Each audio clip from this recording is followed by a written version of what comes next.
Some games let you build massive kingdoms. Others throw you into brutal battles where one mistake can get you killed. And then there are games that make you forget you're even playing a game because the world feels so damn real. But if you're into swords, castles, wars, and medieval worlds, there are a few games you seriously shouldn't miss. So today, we're counting down 10 medieval games you need to play. Number 10. Bellwright. Let's start with Bellwright. If you like medieval games but also enjoy survival, crafting, and building your own settlement, this one is worth checking out. You don't start the game as some legendary knight with a massive army. You're basically starting from nothing. You have to gather resources, craft equipment, build up your settlement, and recruit people to join you. And that's where things get interesting, because you're not just building a house and calling it a day. You slowly build an entire community. You can recruit NPCs, expand your settlement, and eventually build up your own little medieval force. So if you've ever wanted a game that mixes survival, RPG mechanics, settlement building, and medieval combat, Bellwright is definitely one to keep an eye on. Number 9. Chivalry.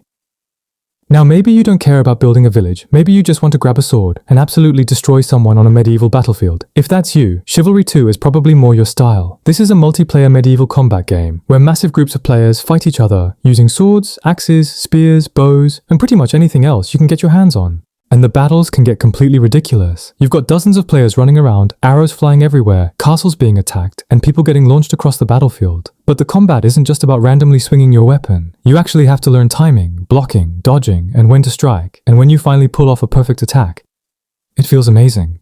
So if you don't want complicated kingdom management and just want medieval chaos with your friends, Chivalry 2 is a great choice.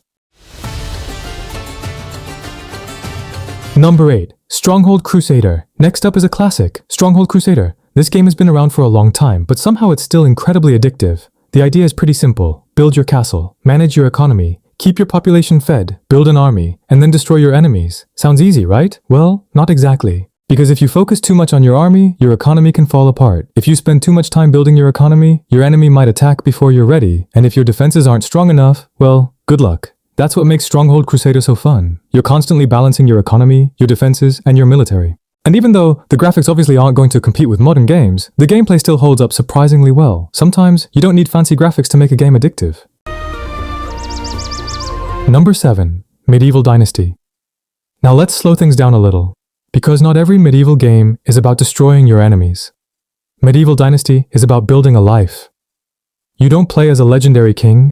You don't start with a giant army. You're basically just trying to survive and build something from nothing. You can hunt, farm, gather resources, build houses, and eventually create your own settlement. And as your village grows, you can recruit more people and expand your little community. The interesting part is that you're not just building a village, you're building a dynasty. Your character's life, your family, and the settlement you create can all become part of a much bigger story. So if you want something slower and more relaxing, but still want that medieval atmosphere, Medieval Dynasty is a really interesting choice. And military recruitment. Number 6. Manor Lords. Now this one is for the strategy fans. Manor Lords is a medieval city builder, but there's a lot more going on than just placing buildings on a map. You have to think about where you build your houses, how your roads connect, where your resources come from, and what your population actually needs. And the cities can look incredible as they grow. But here's where things get interesting. Manor Lords isn't just about building a pretty medieval town. You can also go to war. So after spending hours building your settlement, managing resources, and keeping everyone happy, you might suddenly find yourself leading an army into battle. And the battles are designed to feel like actual medieval warfare. You've got formations, different types of troops, terrain, and positioning to think about. So if you like city builders, but also want large-scale medieval battles, Manor Lords is definitely worth checking out.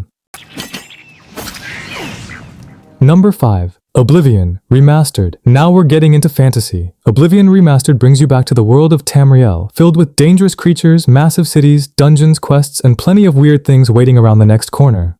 And one of the best things about this game is the freedom. You can build your character however you want. Want to be a warrior? Go for it. A mage? Absolutely. A thief who sneaks around stealing everything that isn't nailed down? You can do that too. And that's what makes these Elder Scrolls games so fun. The game doesn't constantly tell you exactly how you're supposed to play. You can just explore, you can follow the main story, ignore it completely, find random quests, explore dungeons, or just walk around the world and see what happens. So if you're looking for a fantasy medieval style RPG with tons of freedom, Oblivion Remastered is an easy recommendation.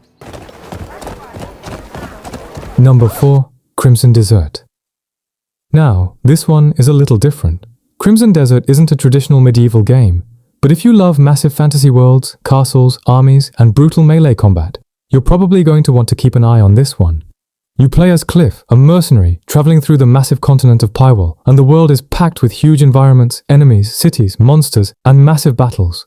But the combat is what really stands out.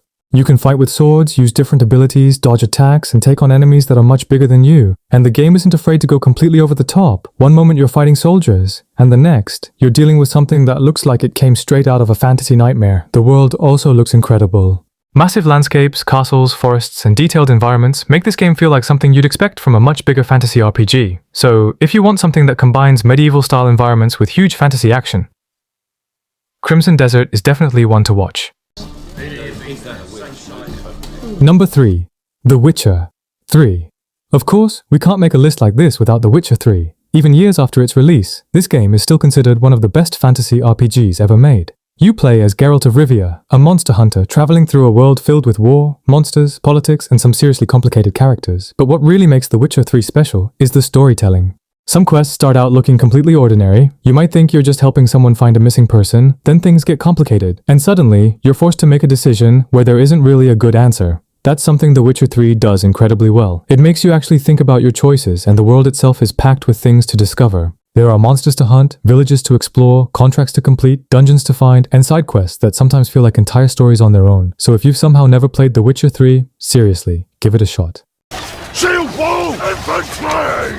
Number 2. Mountain Blade 2. Bannerlord. Now imagine starting the game with almost nothing. You have a few coins, maybe a couple of soldiers, and absolutely nobody knows who you are. But you start fighting, you recruit more soldiers, you make money, you build your clan, you gain influence, and eventually, you could have your own kingdom. That's Mountain Blade the Seku, Bannerlord. And one of the coolest things about this game is that you can actually fight alongside your army. You're not just watching numbers move around on a map. You can ride directly into battle. You can command your troops, tell your archers where to position themselves, order cavalry charges, and then personally charge into the enemy army with your sword.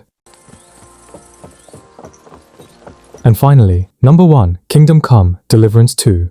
If you want a medieval game that feels grounded and realistic, this is probably one of the best choices on this list. There are no dragons, no fireballs, no giant fantasy monsters. Instead, you're thrown into 15th century Bohemia, and you play as Henry, a man trying to survive in a world filled with war, politics, danger, and everyday medieval life. And the game really commits to the setting. You're not some unstoppable superhero. Combat can be difficult. Your equipment matters. Your actions can affect how people react to you. And the world itself feels like it's actually functioning around you. You're actually living in this world, and that's what makes Kingdom Come, Deliverance 2 stand out. If you've ever wondered what it would actually be like to live in medieval Europe, this game gets pretty close. And the world itself feels like it's actually functioning around you. Towns have people going about their daily routines. There are forests, villages, castles, roads, and plenty of places to explore. And because the game focuses so heavily on realism, even simple things can become part of the experience. You're not just running around killing enemies and collecting loot.